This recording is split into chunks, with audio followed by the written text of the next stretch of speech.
한 잔의 커피처럼 활기찬 아침, 뉴스퍼레드 2부 문을 열겠습니다. 네, 오늘 함께해 주실 분들 소개해드리겠습니다. 고성국 박사, 최창렬 용인대 교수, 그리고 뉴스 바리스타 장원준 기자 함께하겠습니다. 어서 오세요. 안녕하십니까. 예, 바리스타 장원준 기자. 예. 네, 오늘의 메뉴가 뭡니까? 예, 오늘의 메뉴 주제는 5-1, 5 빼기 1로 뽑아왔습니다. 5 빼기 1이요? 네. 예. 어제 다 뉴스에서 보셨겠습니다. 문재인 대통령이 원래 5당 대표 다 와서 점심 먹자 그랬는데 홍준표 자유한국당 대표는 안 갔죠. 약속대로 아파요. 선약 내지는 네. 무슨 결국 수해 가서 구호 활동을 하신다 그랬는데 그때 예정보다 조금 짧게 하셨는데 어쨌든 그래서 네네. 5명을 초청해서 점심 먹자 그랬는데 네네. 한 명이 안 와서 5 빼기 1이라는 키워드를 뽑아봤습니다. 영상으로 먼저 확인해 보시죠.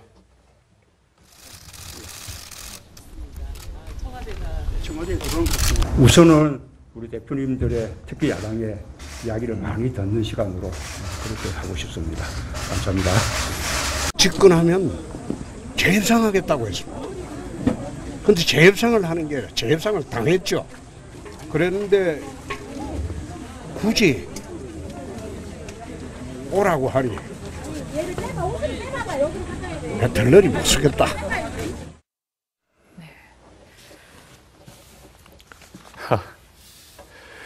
들러리. 예. 들러리는 서지 않았고 결국 네. 그러니까 붉은 얼굴 붉힌 일도 없었던 것 같습니다.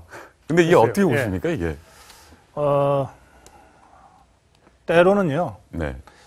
정치인이 들러리도 서야죠. 예, 예. 그렇지 않나요? 그 모든 정치인이 자기가 다 한가운데서 주연만 하겠다, 주인공만 하겠다. 이게 드라마도 그렇게는 안 되는 거고, 일상생활에서도 그렇게 안 되는 거거든요. 네. 정치라고 해서 뭐 다르겠습니까? 때로는 정말 몸을 낮춰서 들러리 아니라 뭐라도 해야 될 때는 해야 되는 겁니다. 특히 이번이 문재인 대통령이 G20 정상회담, 한미 정상회담을 마치고 그 정상회담의 외교 성과를 공유하고 또 향후의 국정 운영에 대한 여러 가지 협조 요청도 좀 하고 또 얘기도 듣고 이렇게 해서 만든 자리잖아요. 예. 네. 그런데 들러리 서지 않겠다, 들러리 서기 싫다고 해서 안 가버렸어요. 제1야당의 대표가. 이거는 다시 생각하고 다시 그림을 봐도 이 국가적으로 국민적으로 참 좋지 않은 그림이 나왔다. 저 그렇게 좀 아쉽게 생각합니다. 홍준표 대표가 이 불참한 게 뉴스가 꽤 되는 것 같아요. 네. 예, 예. 여기서도 이 프로에서도 다뤘고 며칠 전부터 이게 뉴스가 되고 있는데 역시 전 홍준표 대표의 그 정치가 성공한 것 같아요. 이렇게 뉴스가 될 줄 몰랐잖아요. 예. 이 오찬회동의 뭐 내용도 내용입니다만 지금 오늘도 얘기하고 있잖아요. 다시 말하면 홍준표 대표는 덧셈 정치가 아니라 뺄셈 정치를 한다고 생각이 들고 네. 또 거기에 명분을 내세웠던 한미 FTA 문제는요. 네. 사실관계로 봐도 홍준표 대표 본인도 국가소송제라는 것 때문에 이것이 사법주권에 어긋난다는 얘기를 했었어요. 그래서 이런 논리가 맞지 않는다고 생각하고 일단 자기 정치는 성공했다. 그러나 그것은 대단히 역설적인 자기 정치다. 그래서 이분 고 박사가 잘 지적한 것처럼 바람직한 정치 행태는 아니다라고 얘기하고 싶습니다. 근데 저 두 분께 질문 드리고 싶은 게 사실 예전에 영수회담이라는 표현을 쓰면 그때는 여권의 가장 수대 영수인 정말 대통령과 야권의 가장 영수인 제1야당의 총재가 만나서 회담하는 걸 속칭 영수회담이라고 그랬었단 말이에요. 네. 이번에 물론 다당자가 되긴 했지만 그 홍준표 대표를 제가 뭐 대변하겠다는 게 아니라 그 시각에서 보면 원래 영수회담을 나랑 단둘이 해야지. 이렇게 5명 다 불러서 원내교섭단체 아닌 당대표까지 불러서 하는데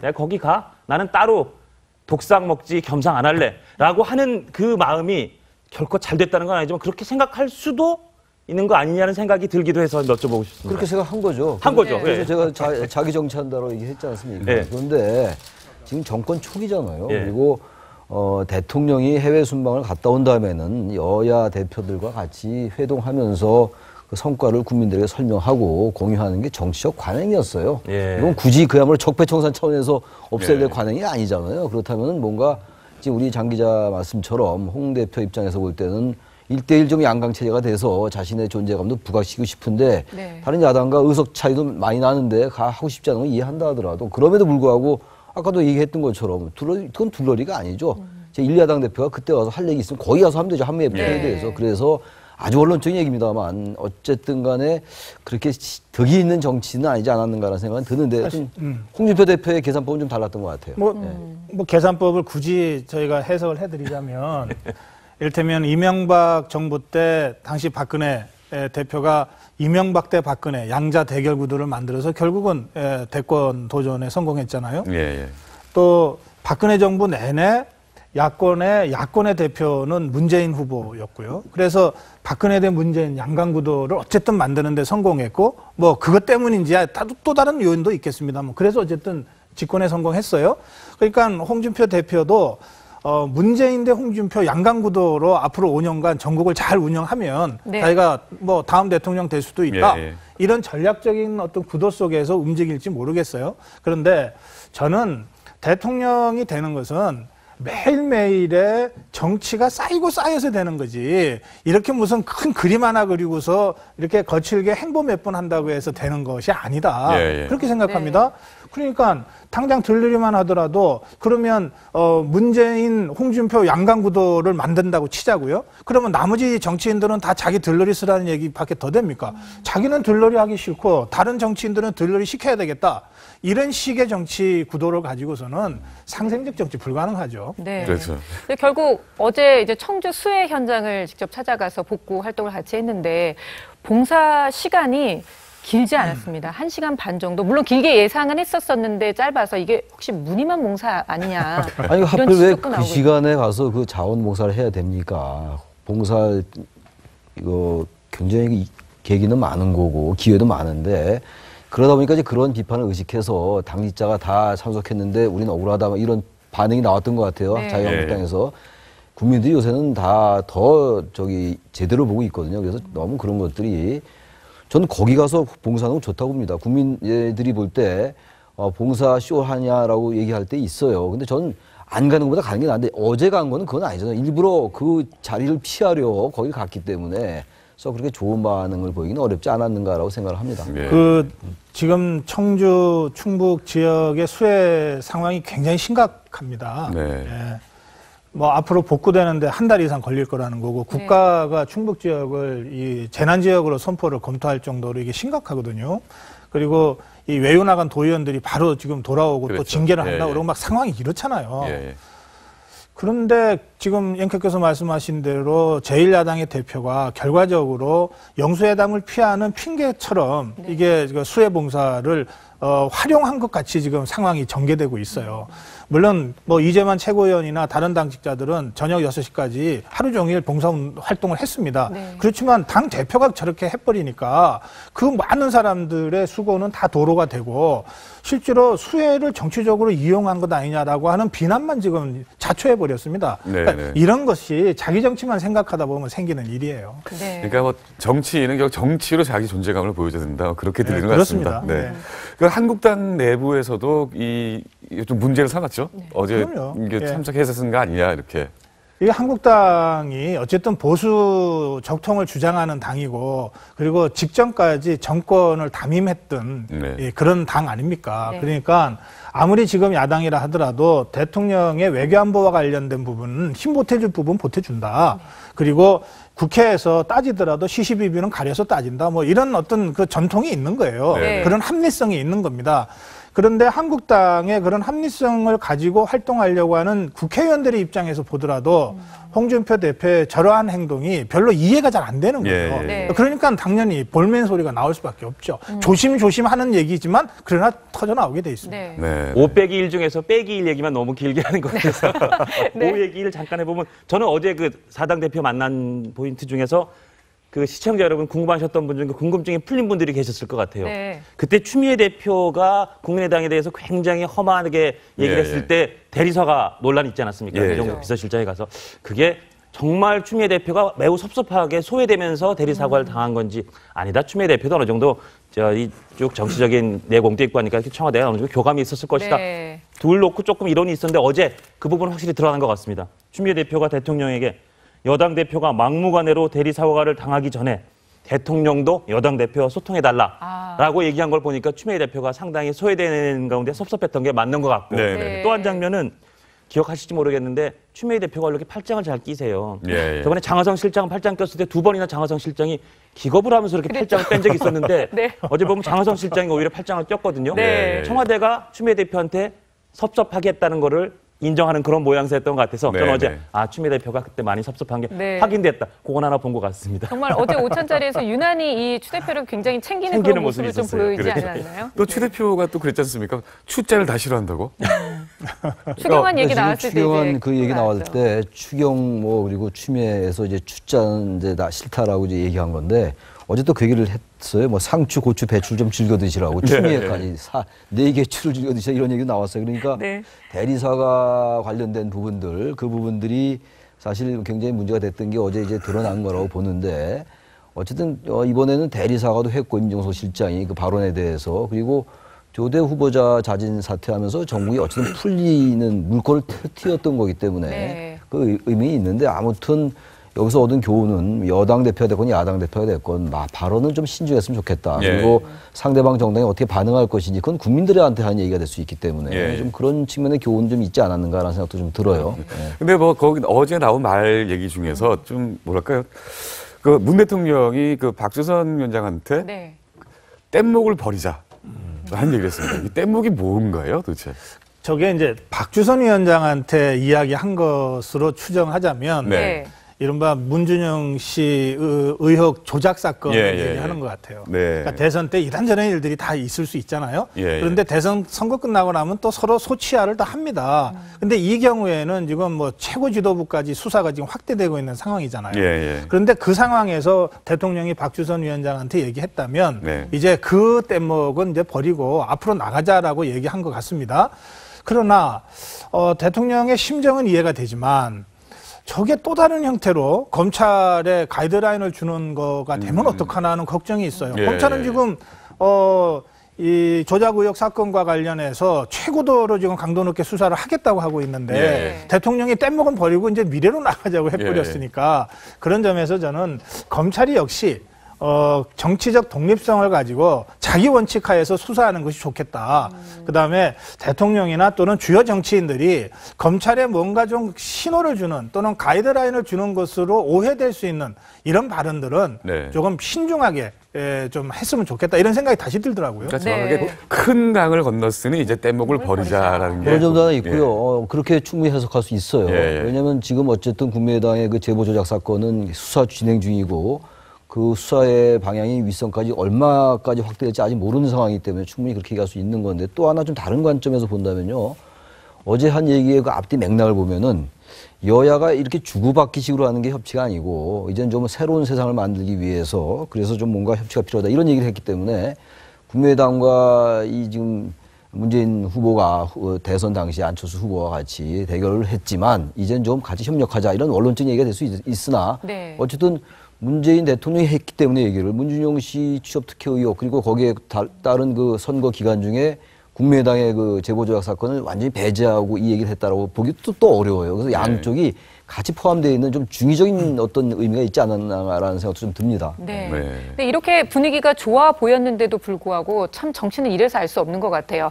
야3당이 회동 이후에 추경에 반대 성명을 또 냈거든요. 이거 어떻게 해석해야 되는 건가요? 그거는 청와대도 그렇지 않습니까? 추경은 추경이고 인사는 인사다. 이게 네. 청와대의 기본 입장이잖아요. 야당 입장에서도 협치는 협치고 추경은 추경이다. 뭐 아마 그런 생각일 겁니다. 네. 지금 문재인 대통령이 어제도 추경의 99%는 다 된 것 같다. 나머지 1% 채워달라 이렇게 네. 추경에 대해서 정말 간곡하게 부탁을 했지만 예, 예. 추경에 가장 그 강력하게 반대해온 한국당 대표는 없는 자리였어요. 예, 예. 예, 그리고 이미 그 바른정당이나 국민의당도 공무원을 증원하는 추경에는 명백하게 반대 입장을 밝히고 이른바 야3당 공조를 하고 있는 상태이기 때문에 예. 대통령의 그 한마디로 입장을 바꾸기가 쉽지 않습니다. 그리고 추경을 통해서 공무원을 증원하는 것이 맞는 거냐에 대한 아주 원론적인 정치적인 논란 다 빼더라도 네. 이 부분은 여러 전문가들이 서로 생각들을 다양하게 지금 제출하고 있기 때문에 저는 야3당이 이 부분에 있어서는 입장을 바꾸기 쉽지 않다. 그래서 네.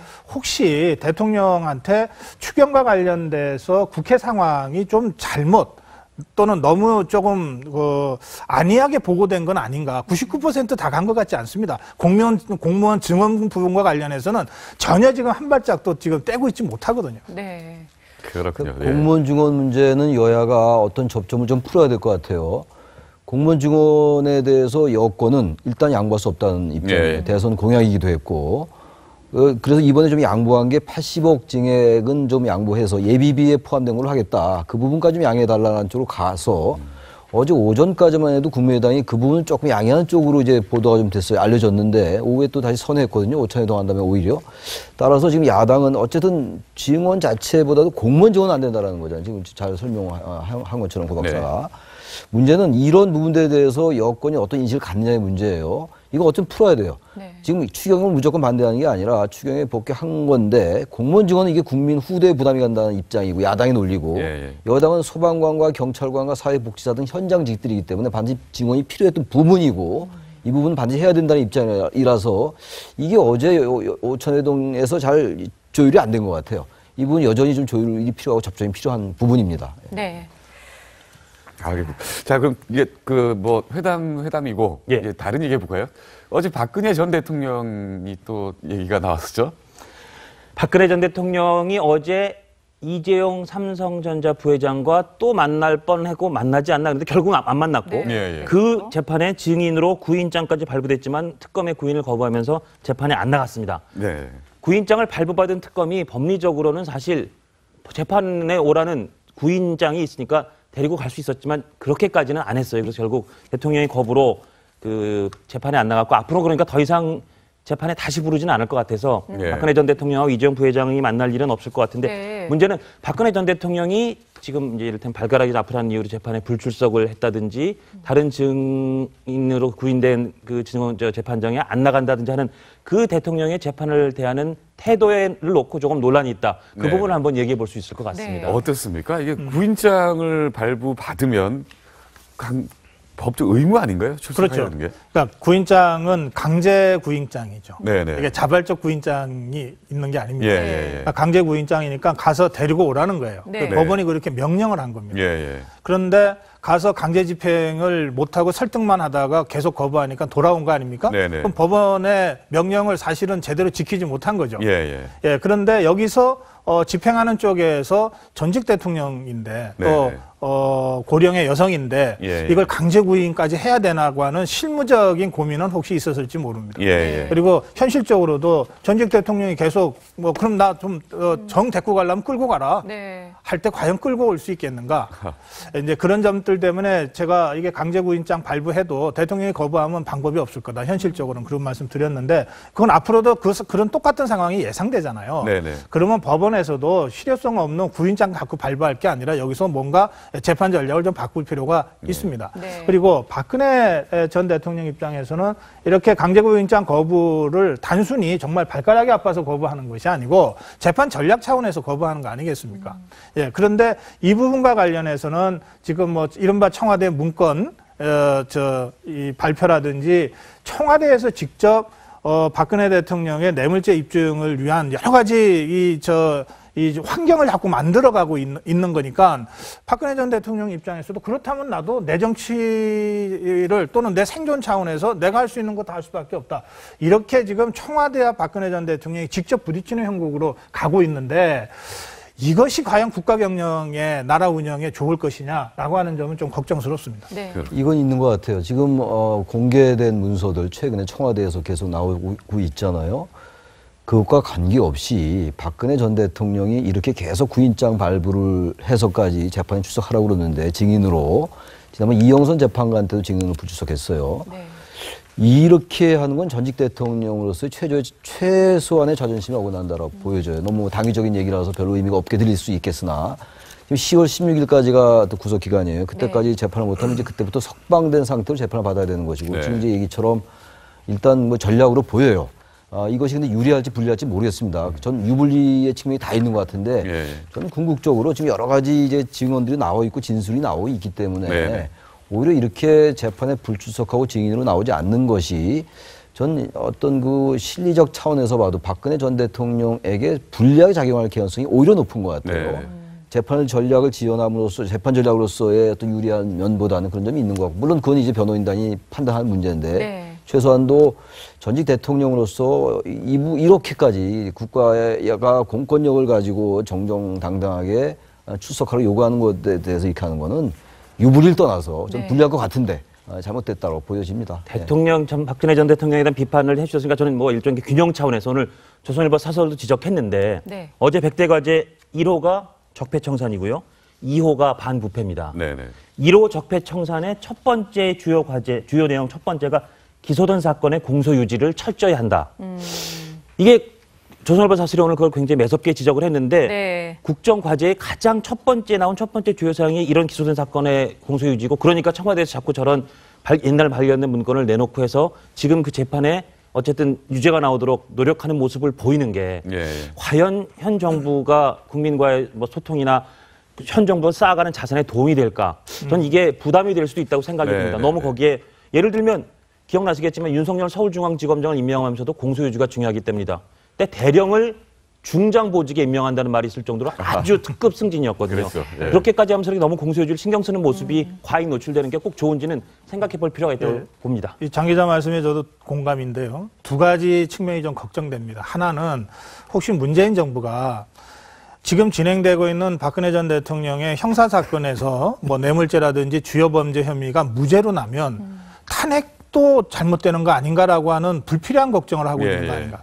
그러니까 탄핵은 이미 끝난 겁니다. 네. 형사적으로 유무죄는 사법적으로 법정에서 다투를 이루고 유무죄가 어떻게 결론이 나든 이 헌정사상 초유의 이 그 대통령 탄핵이라고 하는 역사적 사실은 변하지 않습니다. 그리고 그 정당성이 훼손되지도 않아요. 그래서 저는 문재인 정부가 왜 이 재판에 그렇게 관심을 갖는지 이해할 수가 없습니다. 이것은 네. 이미 재판으로 사법부로 넘어간 사건입니다.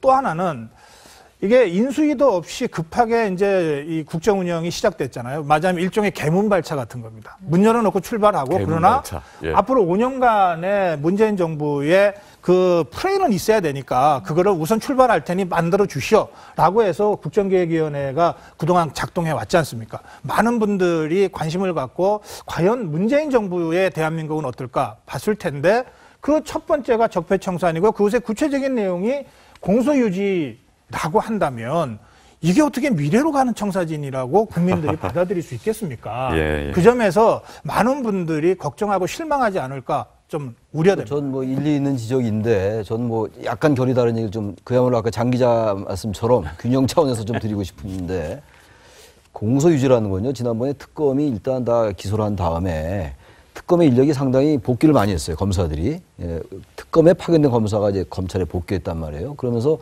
제가 알기로는 특검의 인력이 굉장히 부족했다라고 알고 있어요. 그래서 공소유지라는 거는 재판부의 사법부의 판단에 영향을 주겠다는 게 아니라 검찰의 차원에서 볼 때 공소를 유지하겠다라는 걸로 해석할 수 있기 때문에 그리고 어쨌든 이번 정권은 촛불혁명에 의해서 지난 정권을 탄핵을 했고 국민들이 거기에 대해서 심판을 했던 거였잖아요. 그야말로 사법부의 판단은 별개 문제예요. 형사사건과는.